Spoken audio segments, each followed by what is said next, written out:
ଆସିବ ପିଏମ୍ ଆବାସ ଯୋଜନାର work order. ଯଦି ଆପଣ ବି ପ୍ରଧାନମନ୍ତ୍ରୀ ଆବାସ ଯୋଜନାରେ ଆବେଦନ କରିଛନ୍ତି, ଆପଣଙ୍କ ପାଇଁ ଖୁସି ଖବର। କେଉଁ ତାରିଖରେ ଆସିବ, କେବେ ଆସିବ, ଯାହା ଆମେ ଭିଡିଓରେ ଜାଣିବା।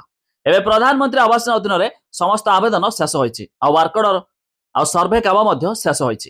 ଏବେ ବାକି ରହିଛି ଆସିବାକୁ ନେଇ ଲିଷ୍ଟ। ତେବେ ଲିଷ୍ଟ କେମିତି ଦେଖିବେ, କେଉଁମାନଙ୍କୁ ମଧ୍ୟ ମିଳିବାକୁ ଯାଉଛି ଘର, ଭିଡିଓରେ ଜାଣିବା। ତା ପୂର୍ବରୁ ଭିଡିଓକୁ ଲାଇକ୍ କରନ୍ତୁ, ସବସ୍କ୍ରାଇବ କରିନଥିଲେ ଏବେ ସବସ୍କ୍ରାଇବ କରି ପାଖରେ ଥିବା ବେଲ୍ ଆଇକନକୁ ଦବାଇ ଦିଅନ୍ତୁ। ତେବେ ଯଦି ଆପଣ ବି ପ୍ରଧାନମନ୍ତ୍ରୀ ଆବାସ ଯୋଜନାରେ ଆବେଦନ କରିଛନ୍ତି, ତେବେ ଚାହିଁ ବସିଥିବେ ୱାର୍କ ଅର୍ଡର ଆସିବାକୁ ନେଇ। ଆଉ ୱାର୍କ ଅର୍ଡର ଆସିଲେ ସମସ୍ତେ ସୁନିଶ୍ଚିତ ହୋଇଥାନ୍ତି କି ସେମାନଙ୍କର ନାମ ଆଉ କଟିବାର ନାହିଁ, ଯାହାକି ସେମାନେ ନୂତନ ଘର କାର୍ଯ୍ୟ ନିର୍ମାଣ ଆରମ୍ଭ କରିପାରିବେ।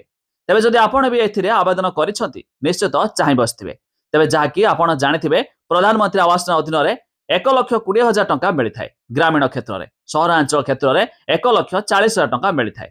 ଏମିତିକି ଯେଉଁ ହିତାଧିକାରୀ 3 ମାସ ଭିତରେ ଘର କମ୍ପ୍ଲିଟ୍ ଶେଷ କରିଥାନ୍ତି, ସେମାନଙ୍କୁ ସରକାରଙ୍କ ତରଫରୁ ଆଉ 20,000 ଟଙ୍କା ସବସିଡି ମଧ୍ୟ ପ୍ରଦାନ କରାଯାଇଥାଏ। ତେବେ ଯଦି ଆପଣ ବି ଏ ସ୍କିମ୍ରେ ଆବେଦନ କରିଛନ୍ତି ଆଉ ଚାହିଁ ବସିଛନ୍ତି ନୂଆ ଲିଷ୍ଟକୁ ନେଇ, ତେବେ ଯଦି ଆପଣ ଲିଷ୍ଟ ଦେଖିବା ପାଇଁ ଚାହୁଁଥିବେ, ୱେବସାଇଟ୍ର ଲିଙ୍କ ଆମେ ଡେସ୍କ୍ରିପ୍ସନରେ ଦେଇଛୁ, ଯାଇ ମଧ୍ୟ ଚେକ୍ କରିପାରିବେ। ଯାହାକି ସୂଚନା ମୁତାବକ ଖୁବ୍ ଶୀଘ୍ର ଅର୍ଥାତ୍ ମାର୍ଚ୍ଚ ମାସରେ ଆସିବାକୁ ଯାଉଛି ପ୍ରଧାନମନ୍ତ୍ରୀ ଆବାସ ଯୋଜନାର ନୂଆ ଲିଷ୍ଟ। ଆଉ ଲିଷ୍ଟରେ ଯେମାନଙ୍କର ନାମ ଥିବ, ସେମାନେ ମଧ୍ୟ ନୂତନ ଘର କାର୍ଯ୍ୟ ଆରମ୍ଭ କରିପାରିବେ। ଏମିତିକି ସରକାର ସେମାନଙ୍କ ଖାତାକୁ ମଧ୍ୟ ଟଙ୍କା ପୈଠ କରିବେ।